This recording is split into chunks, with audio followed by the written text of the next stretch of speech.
दो। आप कौन असलम के?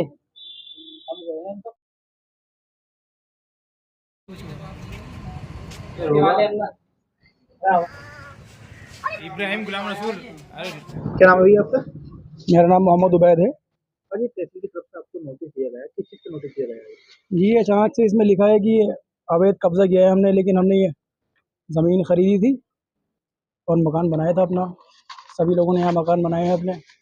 कितने साल से आप रह रहे हैं? हमें लगभग यहाँ पर 7-8 साल हो गए लेते हुए। अच्छा, मकान आपने खरीदा खरीदा था? जी हमने ज़मीन खरीदी थी, मकान बनाया था। हाँ। तो अब नोटिस किस चीज़ का दिया गया आपको ये? ये कह रहे हैं कि अवैध कब्जा किया हुआ है, यहाँ तालाब था, अच्छा। इसका ही नोटिस है। हाँ। जबकि अगर तालाब था तो फिर गवर्नमेंट ने यहाँ पर ये सरकारी सड़क क्यों डाली है और क्यों यहाँ पर लाइन पास हुई है बिजली की, इसका भी जवाब दिया जाए। और यहाँ पर वाटर लाइन भी है, सब कुछ है, हाउस टैक्स भी जाता है, बिजली का बिल भी जाता है।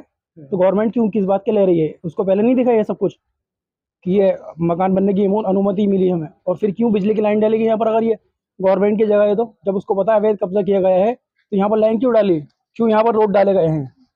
कितने दिन का समय दिया गया आपको ये? इसमें समय तो मुझे अभी मैंने ठीक से पढ़ा नहीं है इसको, समय लिख नहीं रहा है इसमें, लेकिन इसमें जो दिनांक डल रही है वो 30/9 की डल रही है, 30 सितंबर की 2025। और दिया कब है आपको? दिया आज ही है, आज 4 अक्टूबर है जी।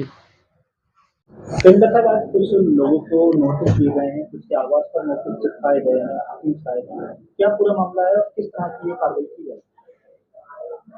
ये ग्राम हातिम सराय में लगभग 8 बीघे भूमि पर जो तालाब की भूमि है उस पर प्लॉटिंग करके अवैध मकान बना लिए गए हैं, उन्हीं को नोटिस दी गई है। किस तरह से नोटिस दिया गया है, कितना समय इन लोगों को दिया गया है?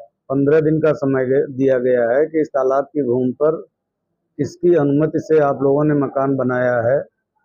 जैसी कि सूचना है कि कुछ भूमाफियाओं ने इस तरह की प्लॉटिंग करके जमीन को बेच करके और ऐसे गरीब लोगों को ठगा है। कितने लोगों को भी नोटिस दिए गए हैं और नोटिस का जवाब नहीं देते हैं तो किस तरह की कार्रवाई की जाएगी? स्वाभाविक है, तालाब की भूमि पर कब्जा आप नहीं कर सकते और तालाब की भूमि को कब्जा मुक्त कराया जाएगा। तो मकान खाली नहीं करेंगे, तोड़ेंगे? बिल्कुल बिल्कुल। कितने लोगों के खिलाफ को नोटिस दिए गए हैं, कितने मकान होंगे? अभी 40-45 लोगों को नोटिस दिए गए हैं, बाकी अभी और भी नोटिस दी जानी है। अभी उसमें टाइम लगेगा 2-4 दिन, उसके बाद आपको सही सूचना दे दी जाएगी। लगभग कितने ऐसे मकान होंगे? लगभग 80 मकान है। इन लोगों का ये कहना है कि हम लोग हाउस टैक्स देते हैं, बिजली टैक्स भी देते हैं और सड़क भी नगर पालिका के द्वारा करवाई गई है, हमने बकायदा बनाए में भी कराए हैं। अगर हम लोगों ने इतने सब चीज सरकार को दे रहे हैं, टैक्स दे रहे हैं, तो फिर हमारे खिलाफ कार्रवाई क्यों हो रही है? तालाब की जमीन पर इन्होंने मकान कैसे बनाए?